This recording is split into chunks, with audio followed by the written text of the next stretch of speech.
Selamat datang di YouTube channel Visi. Dalam video kali ini saya akan membahas tentang materi mengenal media pembelajaran di SD. Izinkan saya memperkenalkan diri. Perkenalkan, nama saya Visi Gina Bechara Beno dengan NIM 14144231000 kelas 5A PGSD Universitas Negeri Gorontalo. Dibuatnya video ini untuk memenuhi mata kuliah media dan sumber belajar yang diampu oleh Dr. Rustam I. Hussein, SAG MPD. Mari kita masuk ke materi. Dalam menerapkan teknologi pembelajaran, guru harus menggunakan media agar dapat menyampaikan pesan berupa konsep atau konten pembelajaran, sehingga siswa dapat menerimanya dengan baik. Media pembelajaran tidak terbatas pada apa yang digunakan pengajar di dalam kelas, tetapi pada prinsipnya meliputi segala sesuatu yang ada di lingkungan peserta didik, di mana mereka berinteraksi dan membantu proses belajar mengajar. Ahli bernama Sagala pada tahun 2005 menambahkan, dengan mengenal media pengajaran dan memahami cara-cara menggunakannya akan sangat membantu tugas para guru dalam meningkatkan efektivitas proses pembelajaran. Perlu kita ingat kembali sesuatu teori tentang pengalaman belajar dalam konteks media pembelajaran yang dikenal dengan istilah kerucut pengalaman yang disampaikan oleh Edgar Dale. Dalam kerucut pengalaman ini mengklasifikasikan pengalaman belajar menggunakan berbagai media ke dalam 11 tingkatan. Klasifikasi tersebut dimulai dari pengalaman belajar yang paling abstrak sampai yang paling konkret. Guru dan pengembang media banyak yang menganut pendapat Dale ini dalam pemilihan dan perancangan media pembelajaran untuk menentukan jenis media yang sesuai berdasarkan karakteristik media beserta media yang digunakan. Sejarah media pembelajaran.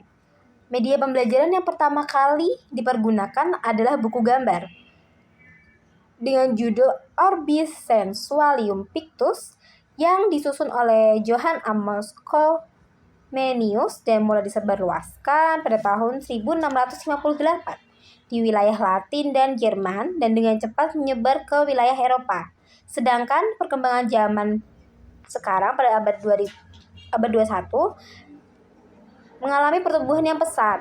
Salah satu upaya menginternalisasikan tuntunan abad 21 ialah penggunaan internet, komputer dan teknologi atau ICT dalam proses pembelajaran, sebagaimana ICT dapat membantu guru dalam mendesain pembelajaran berbasis online. Selanjutnya ada perbedaan media pembelajaran pada masa lalu dan masa sekarang atau masa teknologi. Masa lalu membutuhkan suara, papan tulis, spidol, atau kapur tulis untuk menyampaikan suatu materi pembelajaran. Sedangkan masa teknologi atau masa sekarang, penyampaian materi pembelajaran maupun diskusi dengan menggunakan teknologi. Sarana media sosial juga digunakan seperti Facebook, WhatsApp, YouTube, dan blog. Secara etimologi, media berasal dari bahasa Latin yang artinya alat, sedangkan secara terminologi ialah menyajikan suatu informasi ilmiah yang dapat membuat seorang paham dengan mudah. Adapun pernyataan dari Hamalik bahwa media pembelajaran digunakan dalam rangka komunikasi dalam pengajaran antara guru dan peserta didik. Media pembelajaran bisa dikatakan sebagai alat bantu mengajar baik di kelas indoor maupun di luar kelas atau outdoor. Hal ini diperkuat juga oleh pendapat dari Jahiri bahwa media pembelajaran sebagai alat yang akan mudah membantu kelancaran serta keberhasilan proses pembelajaran yang efektif dan efisien. Nah, berdasarkan paparan di atas dapat disimpulkan bahwa media pembelajaran tematik SD dan MI merupakan salah satu komponen komunikasi yang sangat amat penting dalam penyampaian suatu materi pembelajaran yang disampaikan komunikator atau guru dan komunikan atau kepada siswa untuk dapat memberikan rangsangan yang sama, mempersamakan pengalaman, dan menimbulkan persepsi yang sama dalam kegiatan belajar mengajar untuk mencapai tujuan pembelajaran. Selain itu, media pembelajaran juga sebagai serangkaian proses aktivitas belajar yang mana peserta didik dapat aktif dalam mempelajari materi pelajaran tematik yang disampaikan oleh guru sehingga dapat mengerti dengan mudah. Materi selanjutnya adalah manfaat media pembelajaran. Di sini ada 8 manfaat yang akan dijelaskan satu persatu. Yang pertama, ada penyampaian materi pembelajaran dapat diseragamkan. Dengan bantuan media pembelajaran, penafsiran yang berbeda antara guru dapat dihindari dan dapat mengurangi terjadinya kesenjangan informasi antara siswa dimanapun mereka berada. Yang kedua, ada proses pembelajaran menjadi lebih jelas dan menarik. Media dapat menampilkan informasi melalui suara, gambar, gerak, dan warna, baik secara alami maupun manipulasi, sehingga membantu guru untuk menciptakan suasana belajar yang lebih hidup, tidak monoton, dan tidak membosankan. Yang ketiga, ada proses pembelajaran menjadi lebih interaktif. Dengan media akan terjadi komunikasi dua arah secara aktif, sedangkan tanpa media, guru cenderung berbicara satu arah. Keempat, efisien dalam waktu dan tenaga. Dengan media, tujuan belajar akan lebih mudah tercapai secara maksimal dengan waktu dan tenaga seminimal mungkin. Tidak harus menjelaskan materi ajar secara berulang-ulang, sebab dengan sekali saja menggunakan media, siswa akan lebih mudah memahami pembelajaran.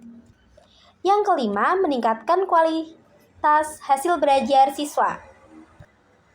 Media pembelajaran dapat membantu siswa menyerap materi belajar lebih mendalam dan utuh.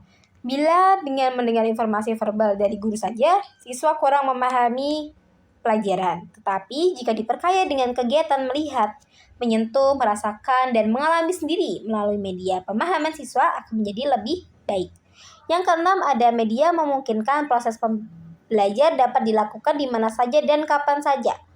Media pembelajaran itu dapat dirangsang sedemikian rupa sehingga siswa dapat melakukan kegiatan belajar yang lebih leluasa dimanapun dan kapanpun tanpa tergantung oleh seorang guru. Perlu kita sadari waktu belajar di sekolah sangat terbatas dan waktu terbanyak justru di luar lingkungan sekolah. Yang ketujuh, media dapat menumbuhkan sikap positif siswa terhadap materi dan proses belajar. Proses pembelajaran menjadi lebih menarik sehingga mendorong siswa untuk mencintai ilmu pengetahuan dan gemar mencari sendiri sumber-sumber ilmu pengetahuan.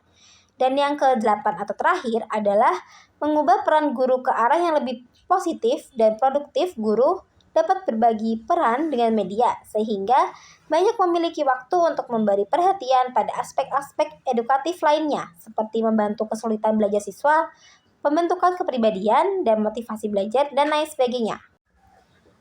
Selanjutnya ada beberapa contoh media pembelajaran di SD. Yang pertama ada buku teks. Buku-buku pelajaran adalah media pembelajaran yang paling umum digunakan di SD. Mereka berisi informasi dan materi pembelajaran yang struktural. Yang kedua ada proyektor. Proyektor dapat digunakan untuk menampilkan gambar, grafik, atau teks di layar, membantu siswa memahami konsep menjadi lebih baik. Yang ketiga ada papan tulis. Papan tulis sendiri tetap penting digunakan di kelas. Guru dapat menggunakan papan tulis untuk menjelaskan konsep dan menuliskan tugas. Yang keempat ada media audio. Perekam suara atau perangkat pemutar audio dapat digunakan untuk mendengarkan cerita, lagu, dan rekaman yang mendukung pembelajaran. Selanjutnya ada komputer dan perangkat lunak pendidikan. Dapat membantu siswa memahami konsep matematika, membaca, dan bahasa. Selanjutnya ada media visual seperti poster, gambar, atau kartu bergambar dapat digunakan untuk mengilustrasikan konsep atau topik tertentu. Dan yang terakhir ada media interaktif. Pembelajaran pendidikan dan aplikasi edukasi yang interaktif dapat membantu siswa belajar dengan cara yang menyenangkan. Selanjutnya ada peran guru, penggunaan media pembelajaran yang efektif, integrasi teknologi, dan penilaian serta evaluasi. Kita akan membahas satu persatu materi tersebut. Yang pertama ada peran guru. Guru berperan penting dalam memilih dan mengintegrasikan media pembelajaran ke dalam pembelajaran di kelas. Mereka harus memastikan media yang dipilih sesuai dengan kurikulum dan tujuan pembelajaran. Yang kedua, penggunaan media pembelajaran yang efektif. Penggunaan media pembelajaran yang efektif memerlukan perencanaan yang baik.